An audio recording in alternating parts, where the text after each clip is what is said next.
Buen día a todos y a todas. Bienvenidos al último webinar del día.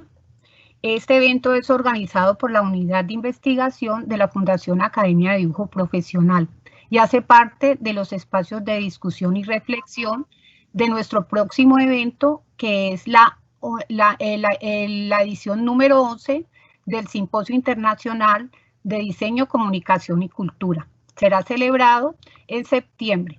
Al final les daremos los datos. Mi nombre es Adriana Villafañe, soy la profesora investigadora del programa técnico profesional en producción de audio y video y hoy tengo el gusto de presentarles a nuestro webinar Juan Pablo Revelo. Juan Pablo Revelo es técnico industrial de la institución, de la Academia de Dibujo Profesional. Es licenciado en Artes Visuales de la Universidad del Valle, ha realizado varias exposiciones en Cali, entre ellas una fotográfica en la biblioteca Mario Carvajal, otra instalación de arte y pintura al óleo en la Universidad del Valle y una de arte en la Linterna con el colectivo RIU. También fue nominado a la mejor fotografía periodística en los premios a las finas artes realizado en Inglaterra.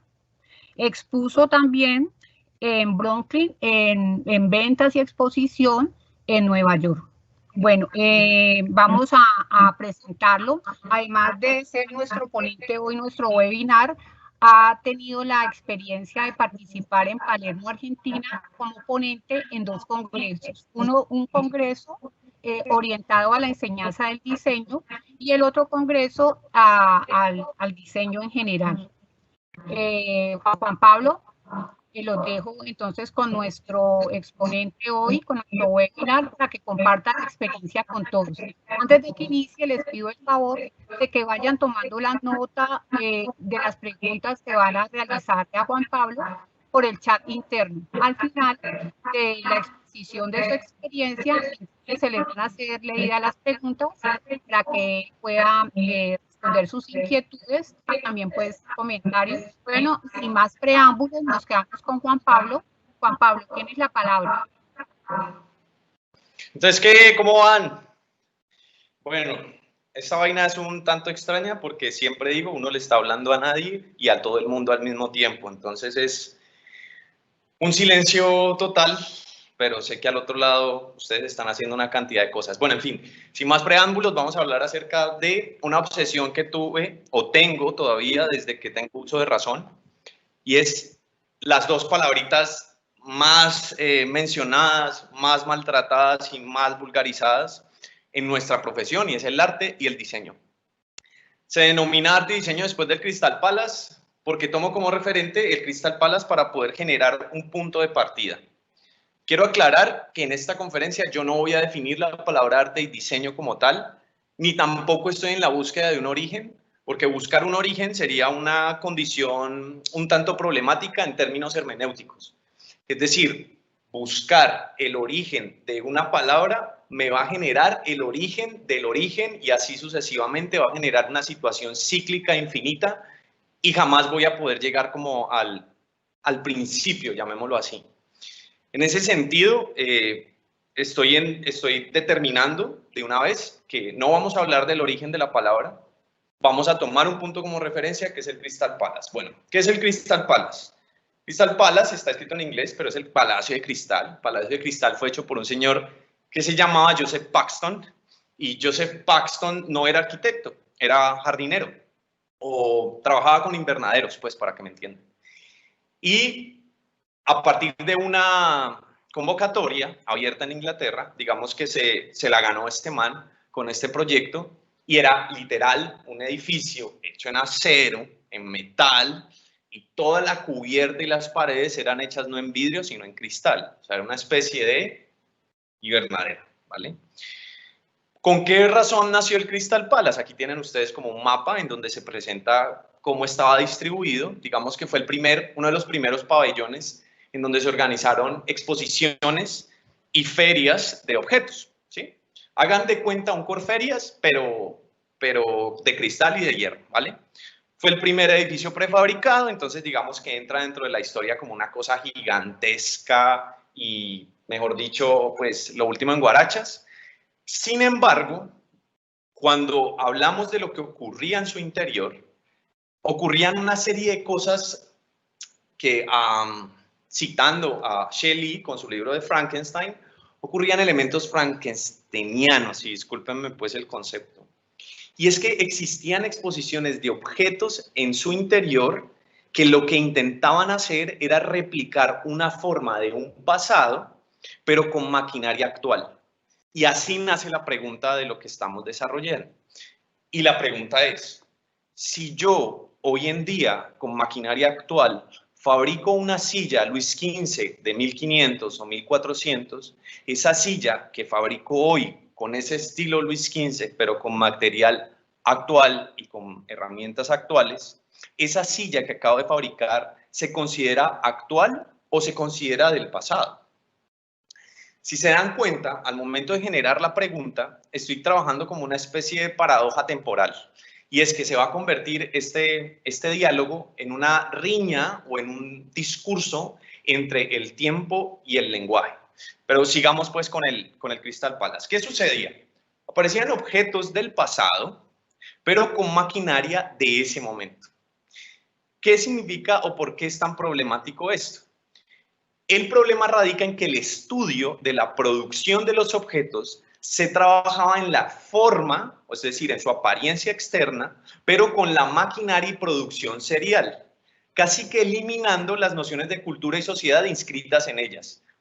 Es decir, lo más importante era tratar de imitar la forma, pero estaban dejando a un lado y estaban relegando una situación cultural y social que se inscriben, a mi parecer, en los objetos.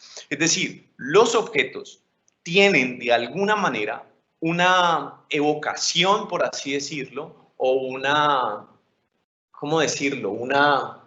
Se amarran o se aferran o absorben más bien elementos culturales y sociales. A eso lo vamos a llamar Zeitgeist. Y voy a utilizar este concepto alemán trabajado por Hegel y por Heidegger. Zeitgeist significa el espíritu de la época, pero vamos por partes. Sigamos con el Crystal Palace. ¿Cuál es la problemática entonces general? El primer problema es que hay un abandono total hacia la maquinaria, es decir, todos quieren que la máquina como tal sea la encargada de fabricar todo y se relega o se deja a un lado el factor artesanal o manual. Segundo problema, piensan que repitiendo la forma de un objeto en un espacio y tiempo distinto van a generar un elemento mucho más contundente. Y es problemático tratar de trabajar un objeto que viene del pasado con maquinaria actual porque estamos negando, por así decirlo, el progreso. Y aparecen entonces estas dos palabras. Ojo, estas dos palabras tienen una raíz, como todo. Y resulta que la palabra diseño es una palabra tan moderna y tan contemporánea porque anteriormente no se tenía esta palabra trabajada como la entendemos hoy en día. Digamos que la madre de estas dos palabras es el arte como tal. Y el arte tiene una raíz en dos versiones. Está la latina y está la griega, ¿no? Entonces tenemos ars para hablar en latín o tecné para hablar en griego. Sin embargo, muchas personas vulgarizan incluso la definición y determinan que ars es arte y que tecné es técnica. Y no, están equivocados.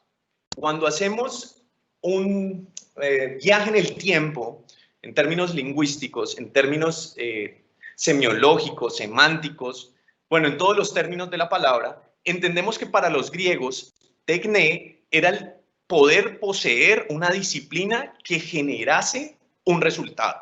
Ejemplo, si el mesero era un buen mesero, y estoy haciendo un ejemplo contemporáneo, si el mesero era un buen mesero, tenía una tecné. ¿Y cuál era la tecné del mesero? Pues meseriar, ¿sí?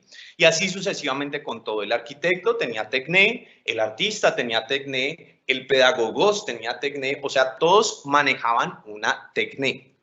Y cuando lo llevamos al latín, en términos ars, sucede exactamente. Perdón, Juan, ¿me escuchas? Dime.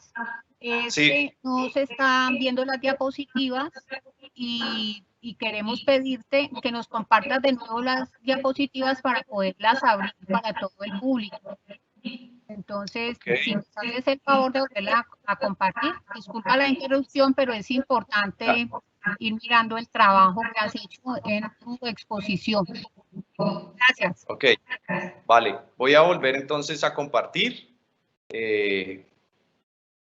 Digamos, aquí estoy en esta pantalla y alcanzan a ver. Sí, sí, ya se están viendo, ya comenzó a compartirse bien, Juan, listo. Listo, perfecto. Bueno, gracias. O sea que me estaban viendo. Bueno, listo, vale. Entonces, quedamos en ars, ¿listo?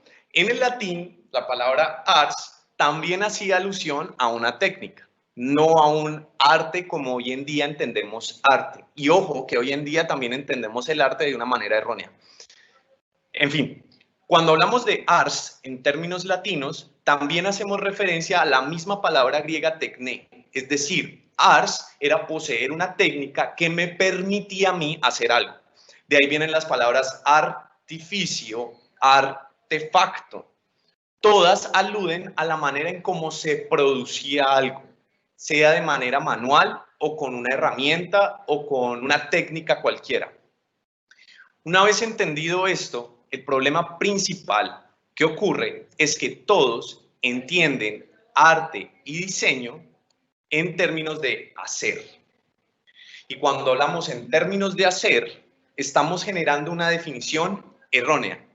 ¿Por qué? ¿O por qué soy tan tajante y afirmo de manera radical de que está mal definido diseño y arte desde el hacer? Supongan que ustedes están definiendo el arte a partir de la forma de una silla. Y la forma de la silla, que es el hacer, es el producto desarrollado, significa diseño. ¿Cuántas sillas o cuántas formas de sillas existen en el mundo? Incluso hay un libro que se llama El libro de las 1000 sillas. Ahora, si la respuesta formal a la palabra silla tiene 1000 respuestas, imagínense cuántas respuestas tendría la palabra diseño si lo analogamos con el hacer. Y en el lenguaje todos la usan. Haceme este diseño, diseñame esto, diseñame esta carrera, venite hago un diseñito, el tatuador, el peluquero te dice venite diseño un corte, y la palabra diseño se ha convertido en un sinónimo de hacer. Creo que allí radica uno de los principales problemas. Lo mismo sucede con el arte, pero de esto vamos a hablar un poco más adelante, estoy saltando en el tiempo. Resulta que para poder eliminar de alguna manera o contradecir lo que el Crystal Palace proponía con sus objetos frankensteinianos, y le llamo así porque es una amalgama y un ensamble de cosas que no tienen espíritu como tal, aparece el Art and Craft. Y el Art and Craft es la fusión de dos palabras, arts, que es artes, y craft, que son oficios. Resulta que Art and Craft era la intención primaria de poder definir lo que hoy en día entendemos como diseño. ¿Qué significa art como técnica? Pero es una técnica en términos sensoriales, y estoy hablando en este contexto. ¿Y qué significa craft? Es un oficio. ¿Y qué es el oficio? El oficio es el carpintero, que tiene un oficio, que es manejar la madera. El latonero, que ¿cuál es su oficio? Manejar la lata. El metalurgo, la modista, es decir, eran personas que manejaban una técnica aplicada sobre un material. Pero ¿qué le proponía el arte a ese oficio? Era el espacio o lo sensorial que se le podía aplicar a un objeto o a una pieza desarrollada. Vamos por partes. Es decir, estos manes entendían el objeto no como una pieza material de producción masiva. Y cuando digo no solo, pilas con el condicional, no solo pensaban en la pieza como material de producción masiva, sino también como el resultado de un pensamiento o proceso. Y aquí viene una frase de Wagner y dice, los objetos, no solo por su uso, sino también por los sentidos. Wagner sí, es el que escribió las Valquirias, ese que dice tarararán, tan, tarararán, tan. Bueno, Wagner pensaba que existía una manera de hablar de la totalidad del arte, ¿sí? Y que para él arte es lo que hoy en día consideramos diseño. Sigamos pues en curso. Art and Craft proponía que nosotros no deberíamos abandonarnos totalmente a la maquinaria, sino que deberíamos retomar otra vez el trabajo manual y artesanal, es decir, empoderar al artesano para desarrollar productos. Pero tenía unos problemitas. Primer problema, número 1. El primer problema es la negación al progreso. Y cuando hablo de negación al progreso, es que hay una intención de que las cosas se construyan sin intención. Otra vez caen en el mismo problema de pensar que estos objetos que tuvieron su propio presente lo querían devolver a un presente que estaba totalmente ausente de su propio presente. Esto suena enredado, pero funciona de la siguiente manera. Este vaso, digamos, fue construido en 1516 y aparece en un museo, ¿vale? De repente yo llego al museo, veo el vaso de 1516 y lo que hago hoy en día es fabricarlo tal cual y como se ve con mi mano. Pilas, es Art and Craft. Con mi mano me ayudo de herramientas y toda la cosa y produzco ese vaso que está imitando la forma de ese año 1516. Ahora, este vaso que acabo de traer del pasado carece de su propio presente, porque no nació en 1516, sino que nació en 2020. Es decir, que hay una carencia y un sentido de ausencia tenaz. Lo único que yo estoy proponiendo aquí es una forma, más no un sentido. Y problema número 2 es que pensaban que el presente se cambiaba con el pasado o el uso de un pasado ideal. ¿Y cuál es ese pasado ideal? La Edad Media. Art and Craft pensaba que si imitaban todos los procesos medievales, podían generar o impregnarle al objeto esa característica que se sentía ausente en los objetos del Crystal Palace. Sin embargo, pensar que cambio mi presente a partir de un pasado es una negación de progreso de nuevo. Pilas que es imitación. ¿Listo? Sigamos. Si bien ya enmarqué como 2 puntos de partida, hay unas preguntas que surgen entonces, y es, ¿cómo entonces hacían para producir objetos? ¿Cómo era la dinámica de enseñanza o cómo se ofrecía el acompañamiento, por así decirlo? Y entonces tenemos aquí a las logias. Las logias fueron los primeros centros, llamémoslos así, donde se empezaron a hablar en términos pedagógicos de cómo se debería enseñar la producción de objetos. Funcionaba a partir de una palabra, copia. Generalmente eran instructores y personas que recibían simplemente una forma en la que ellos consideraban era la verdad absoluta y las personas o asistentes que llegaban al sitio lo que hacían era copiar esa forma. Por ende, las logias trabajaban a partir de las copias. Segundo, se modifican las logias, ¿cierto? Y trabajamos entonces con los gremios. Los gremios, ¿qué pensaban? Entonces, en los gremios había un señor que se llamaba maestro y había un pelado que se llamaba aprendiz, o una pelada, para ser incluyentes, pues. Y entonces, el maestro le decía, hay que practicar y practicar y practicar. ¿Sobre qué? Sobre el mismo objeto que el maestro había dicho que había que practicar. Es decir, si esta es la verdad absoluta, ustedes tienen que hacer este vaso 1000 veces para poder llegar a contener o a contemplar lo que verdaderamente se conoce como arte. Y es que empezaron a generar niveles de imitación. Estaban en el nivel inferior la naturaleza muerta y los paisajes, en el nivel medio los animales y las personas, y en un nivel superior la mitología. Eran temas que se desarrollaban por medio de prácticas y copias. En ese sentido, hay una anulación total de la creatividad. Es decir, los aprendices, las personas que iban a estas logias o gremios, cortaban radicalmente su creatividad porque me imagino, ¿sí? Estamos hablando en imaginarios, que si un aprendiz le daba por pintar el cielo violeta, pues entonces llegaba el maestro y tenga su reglazo y le dice, no, el cielo no es violeta, hermano, el cielo es azul y blanco porque así lo explicó no sé quién y no sé quién. En medio de esta discusión aparece la evolución, llamémoslo así, y empezaron a trabajarse con talleres. ¿Dónde están? Aquí están los talleres. Y los talleres cambiaron la nominación maestro por profesor. Por eso me encanta que me digan profesor, no maestro, ¿sí?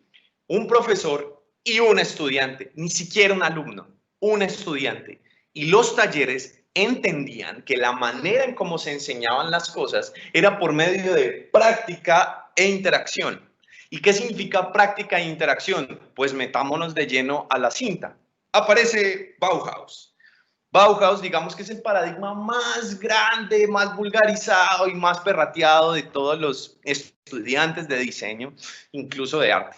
Hoy no les voy a hablar de cómo nació Bauhaus ni qué se producía en Bauhaus, sino cómo se enseñaba en Bauhaus. Primero, un dato rápido. Bauhaus es una palabra compuesta, como agua panela o ¿cuál? Cañaveralejo o pan de bono. Palabras compuestas, son dos palabras unidas. Bau proviene de una raíz que es Baute en alemán, que daba alusión a los estilos de las iglesias góticas en Alemania. Pero también Bau pertenece a la inicio o cómo inicia el verbo construir. Haus en alemán es casa, pero ojo, no significa la casa de la construcción, que así muchos también empiezan a traducir eso de manera grosera y grotesca. No es la casa de la construcción. Simplemente Gropius empezó a pensar en cómo denominar o cómo determinar cuál era la fusión entre arte y técnica, muy similar a lo que ocurría en el Art and Craft. Y para él, digamos que el eje central de todo esto fue la arquitectura. Por ende, la palabra precisa para poder generar lo que nosotros hoy en día consideramos como diseño era Bauhaus. Bauhaus fue un proyecto pedagógico que terminó convirtiéndose, pues evidente, en una escuela, y lo más áspero que pasó con Bauhaus es que no solamente habían producciones de objetos y de cosas, sino que se convirtió en un estilo como tal. Bien, pero partamos por el principio. Al principio, Walter Gropius pensaba que la manera en cómo podrían llegar a crear objetos que funcionaran para un entorno social era educar arquitectos, pintores y escultores de todos los niveles según su capacidad, para que fuesen buenos artesanos o artistas independientes, y también quería formar una comunidad de trabajo de futuros artistas industriales que supieran configurar en su totalidad con un espíritu común. Lo que les acabo de decir era el objetivo principal en 1919 de la Bauhaus. Gropius creó una cosa que se llamó Borkurs. El Borkurs es un círculo que tiene 3 círculos concéntricos, o 4, en donde el estudiante entraba en un semestre 0, generaba un proyecto y después se partían, digamos, en periodos, en donde cada periodo el estudiante lo que hacía era experimentar un material específico. Por ejemplo, Holz, casi como se dice madera en alemán, era uno de los cursos. Entonces, ¿qué hacía el profe? El profe llevaba a todos los estudiantes, los del carpintero en Weimar, se sentaban en el espacio del carpintero, en su casa literal, vivían con el tipo, hacían el almuerzo, hacían el desayuno, convivían con el carpintero, entendían la madera, entendían las herramientas, cómo funcionaba este sacabocados, este no sé qué, y experimentaban directamente con la forma, y después retornaban a la escuela y desarrollaban un proyecto a partir de la madera.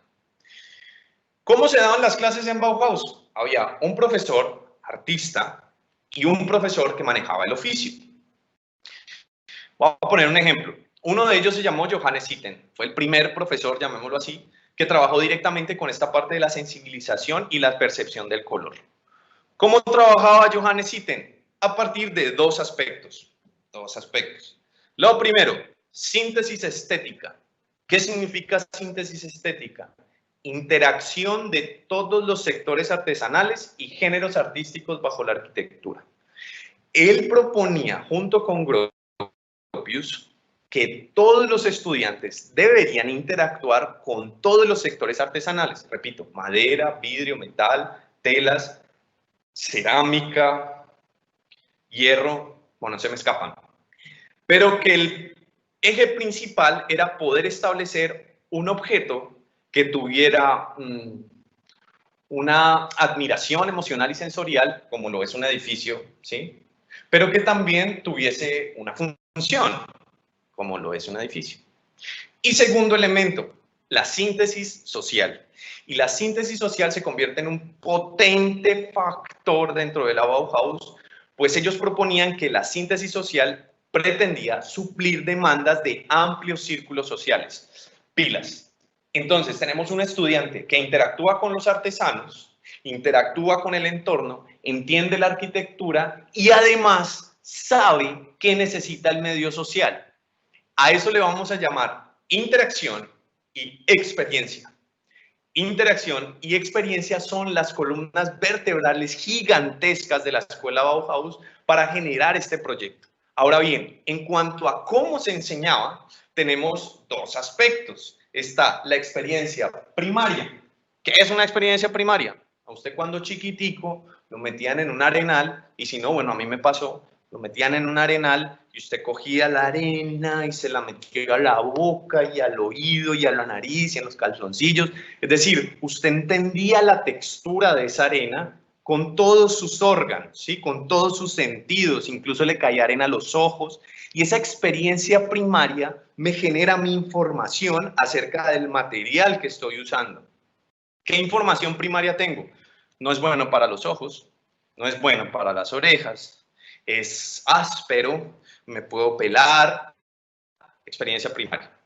¿Qué es una experiencia secundaria? Una experiencia secundaria sería preguntarse, ¿para qué es la arena? Y cuando nos preguntamos para qué es la arena, entonces lo que empezamos a hacer es mezclas de la arena con cosas. Entonces, ¿qué pasa si a la arena le echo agua? ¿Qué pasa si a la arena le echo fuego? ¿Qué pasa si a la arena le echo color? ¿Qué pasa si le echo colbón? Es decir, la experiencia secundaria lo que me permite es fusionar o experimentar de otra manera con ese material. Y finalmente, tengo el logro más grande y es la objetivación de la experiencia. Y cuando hablamos de objetivar la experiencia es que todos los saberes que provienen de Bauhaus provienen de la subjetividad de sus estudiantes y profesores que fueron objetivizadas. ¿Cómo se objetiva la experiencia? Yo ya entendí que la arena no me puede entrar a los ojos, que es carrasposa, etc.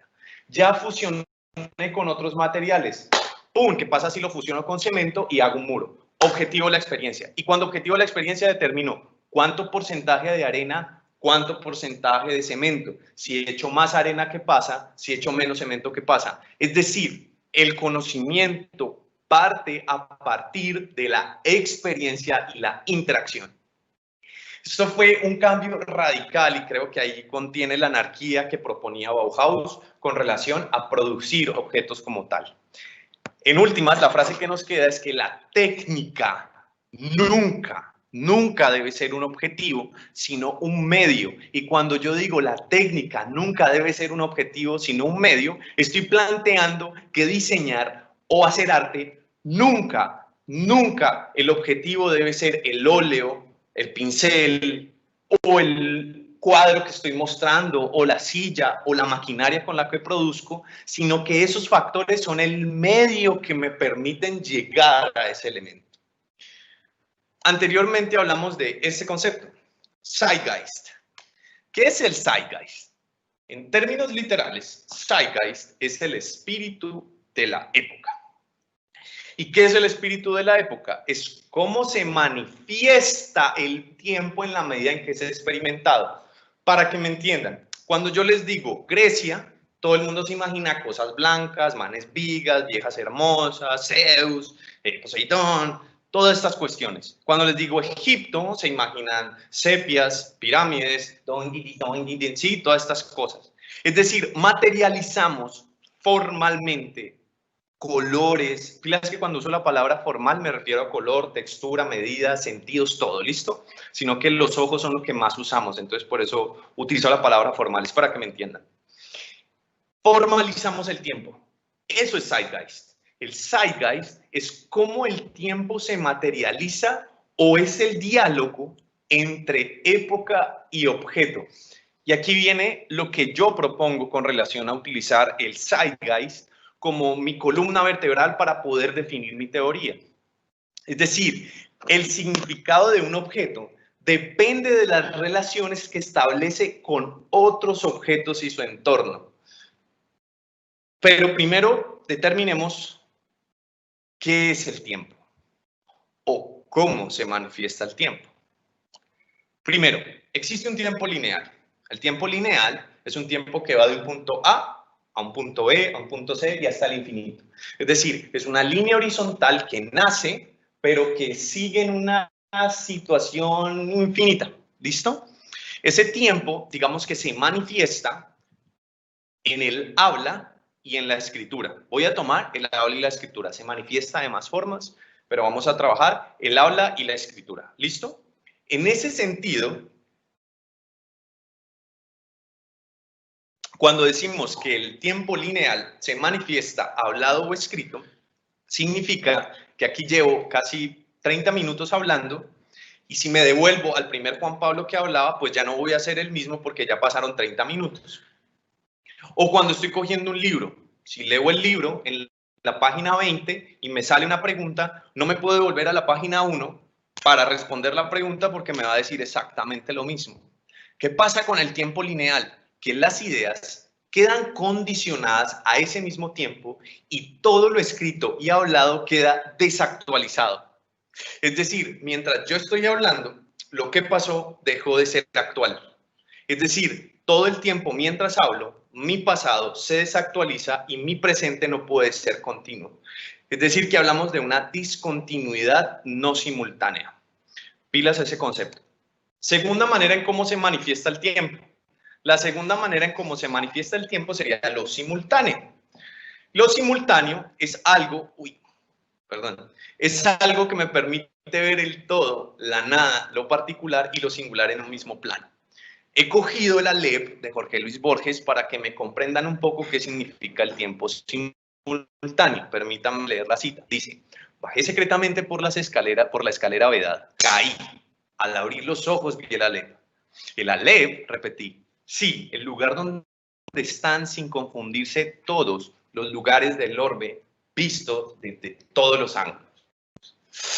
Cuando Borges dice que el Aleph es esta vaina que ve absolutamente todo al mismo tiempo, es como, imagínense que mientras yo estoy hablando aquí, un meteorito está cayendo en un planeta X, una mariposa está chupando néctar, un murciélago se está muriendo, su mamá está barriendo, organizando la casa, su papá también lo está haciendo porque todos están en cuarentena, todo eso está ocurriendo justo en este mismo instante.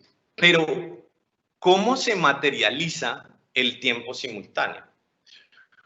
¿Cómo sería la manera en cómo podemos hablar del tiempo simultáneo? Y aparece este ejemplo. En un principio, determiné que estos objetos se llamaban objetos inmortales. Para mí, el tiempo simultáneo se manifiesta de manera objetual. Es decir, arte y diseño pueden ser una manera en cómo se manifiesta el tiempo, no el tiempo lineal. Ojo aquí, ¿por qué llamé esto objetos inmortales? Y dije que estaba equivocado, ya me voy a contradecir. Porque estos objetos tienen una relación entre espacio y tiempo junto con el material. A ver, construyo la pirámide y la pirámide puede traspasar fronteras temporales hasta que el material no dé más. Incluso hoy en día hablamos de cosas de 4000 años. En ese orden de ideas, los que se mueren son las personas que fabricaron ese objeto, es decir, el entorno geográfico, pero el objeto trasciende el espacio y el tiempo. Sin embargo, cuando dije que estaba equivocado, aparece el Zeitgeist. Estos objetos no son inmortales. Estos objetos carecen de Zeitgeist original. Es decir, los primeros que hicieron estos objetos ya no existen. Por ende, el significado que yo le dé a este objeto hoy en día puede ser diferente al significado original. Es decir, que puedo hacer que los historicistas me peguen un tiro. Pero tranquilos, lo que estoy proponiendo es que entender este objeto desde el lenguaje lineal me va a proponer a mí un problema hermenéutico ni el hijo de madre. El zeitgeist entonces va a ser el diálogo entre este objeto, y es lo que yo le estoy agregando, es decir, los medios técnicos para dominar la naturaleza, la época misma, es decir, el medio ambiente y el espacio geográfico, y un tercer valor, el tiempo y el espacio, en uno solo. Es decir, tengo objeto, lugar geográfico y tiempo y espacio. Los objetos son una posibilidad de señalar un lenguaje simultáneo que carece de pasado, presente y futuro. Ese era el error que permanecía en el Crystal Palace y ese era el error que tenían los Art and Craft. Es decir, traían objetos del pasado con maquinaria actual, objetos que carecían de zeitgeist original, y entonces lo que hacían era mutar ese zeitgeist original en uno actual. Al final teníamos objetos frankensteinianos. Es decir, que ese objeto, a mi parecer, debería entenderse desde su propio lenguaje. ¿Cómo así? Reducir el objeto a una temporalidad lineal o a un lenguaje particular traería problemas hermenéuticos.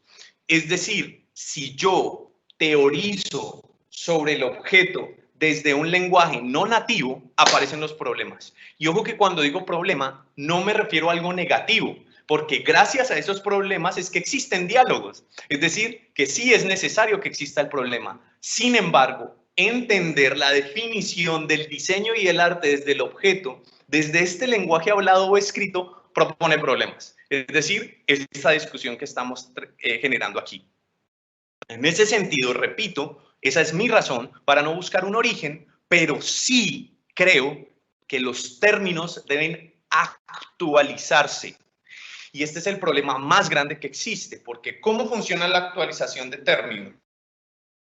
Primero, siempre hablamos de dualidades, como el artista hizo la obra. Cuando hablo de dualidad son dos factores. Como el objeto representa a la sociedad, como la sociedad es un componente importante, como el objeto es el pensamiento comunitario. O sea, siempre hablamos en términos duales.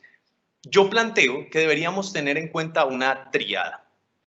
Y esa tríada debe ser tiempo, época, momento, artista, diseñador y obra y objeto. El artista carga una pieza que más que una presencia es un elemento de admiración sensorial y emocional que se problematiza si se saca de contexto. Y muchos de ustedes han experimentado este tipo de discusiones. Por ejemplo, ¿por qué Mondrian es un artista y entonces Leonardo da Vinci no es artista? O yo no sé dibujar porque no imito la realidad. Es decir, todo el tiempo estamos sacando de contexto las cosas y comparándolas entre sí. Para que me entiendan más, es como si un gato se pusiera a charlar con un perro y el perro dijera, no, es que mi problema es que no puedo subir al techo, hombre. Es decir, ese perro no acepta que es perro, sino que cambia su lenguaje para ser tratado como un gato. Y ahí está el problema. El diseñador, mientras tanto, traduce la necesidad de un objeto. Es decir, él intenta cerrar ese objeto a interpretaciones. Por ejemplo, la silla sirve para sentarse. Y tengo que cerrar el objeto lo más que pueda a sus interpretaciones mientras permanezca en este zeitgeist. Cuando se elimina la sociedad o el elemento original del espacio, ese zeitgeist empieza a mutar. Otro ejemplo para que me entiendan. Supongamos que todos están allí sentados y de repente un volcán va a hacer erupción y quedamos todos congelados debajo de la cinta que erupcionó, de la lava, pues está. 4000 años después cavan y me sacan, pero cuando me sacan esta cosa. ¿Okay? Entonces, el Indiana Jones de 4000 años dirá, he encontrado un objeto, pues dirá así, ¿no? No sé cómo será el lenguaje en ese entonces ni cómo será el espécimen, pero estoy haciendo una suposición. Que este objeto es volumétrico, cóncavo y tiene un elemento arcado. Posiblemente, como es nuevo y no tiene rayones, era utilizado en términos ceremoniales. No era de uso cotidiano. Creemos que por dentro no contenía absolutamente nada, pues no hay vestigios de lo que contiene. Cogen este objeto y lo meten en una urna y todo el mundo alrededor de esa urna le toma fotos al objeto y lee lo que el explorador Indiana Jones dijo. ¿No les parece muy similar a lo que ocurre en los museos arqueológicos o los museos que tenemos ahora? Los objetos, a medida que pasan el tiempo, pierden su zeitgeist y mutan ese zeitgeist como tal. Es decir, y voy con mi conclusión, el diseño podría considerarse como arte y técnica fusionados en un solo lenguaje. Que dicho lenguaje debería ser tratado como un modo de pensar y que sus objetos son el resultado de dicho pensamiento y que deben tratarse en un lenguaje simultáneo. Arte y diseño no son resultado ni lenguaje, son pensamiento. Dicho de esta manera, es el modo en que se piensa cada una de estas actividades y cómo se aborda cualquier situación lo que lo hace diferente. Arte y diseño terminará siendo pues un modo de pensar el mundo y de pensar cómo aporta a ese mismo mundo. Y el resultado final será el compendio de ese pensamiento expuesto de manera formal, terminando en un drama. Y ese drama es que los objetos que carecen de su zeitgeist jamás puedan de ser definidos de una única manera. Muchas gracias. Abrimos preguntas.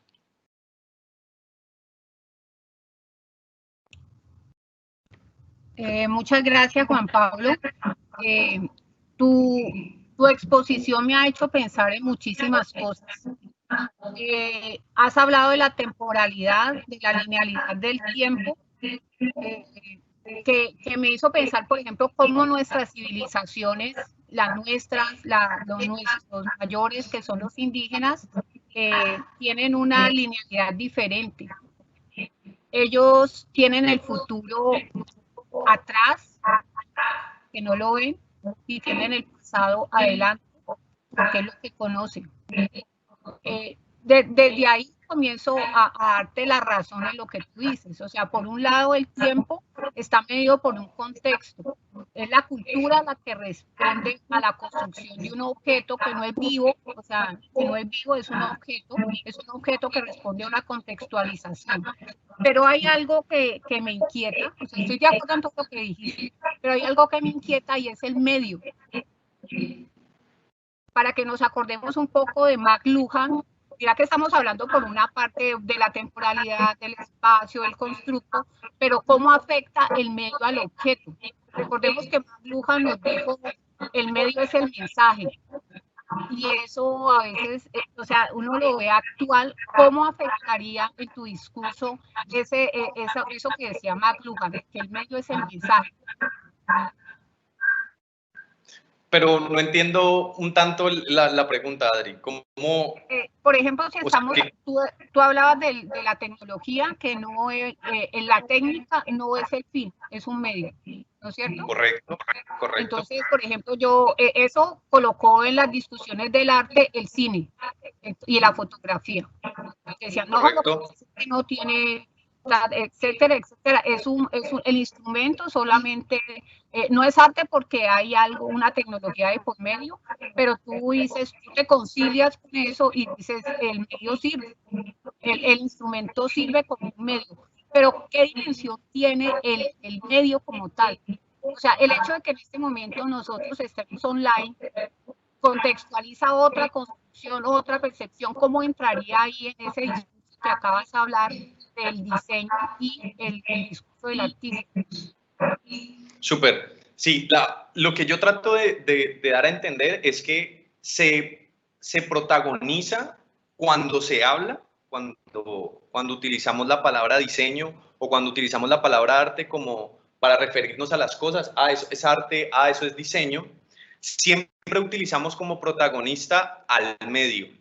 Y creo que utilizar como protagonista el medio para definir una palabra es problemático porque existen múltiples medios.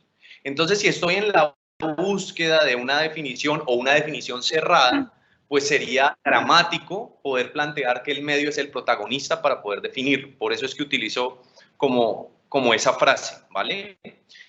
Ahora, llevándolo a la pregunta que me haces con relación a cómo funciona esto, es simple.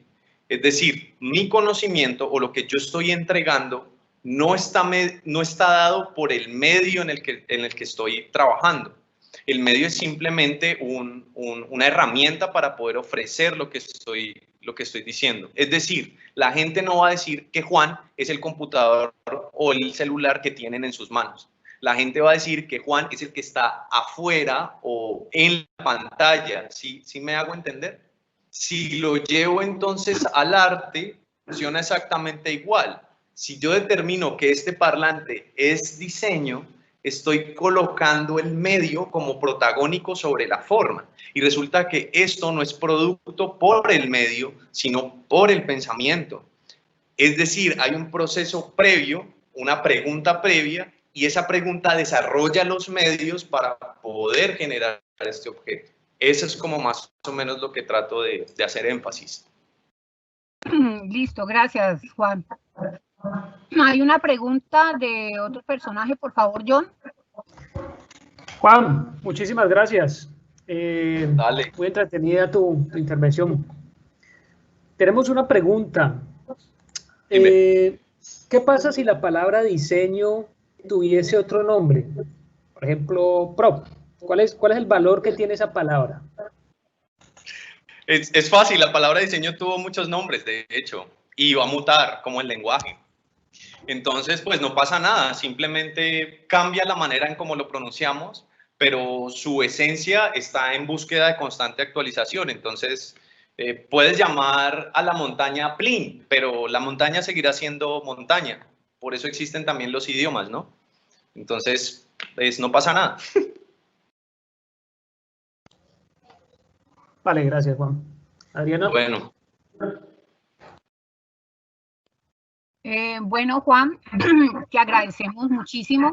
Esperamos que con todos estos eventos, la gente que nos ha acompañado, nos ha escuchado, tengan unos espacios de reflexión y discusión, que piensen su hacer, que piensen la cotidianidad, que se piensen desde otro lugar, con los aportes que nos has realizado. Muchas gracias a ti y muchas gracias a todos los que nos han acompañado. Esperamos seguir contando con la audiencia, que crezca, que haya un voz a voz, porque este espacio nos hace reflexionar, nos hace crecer, nos llena la cotidianidad con interrogaciones y con respuestas. Muchas gracias.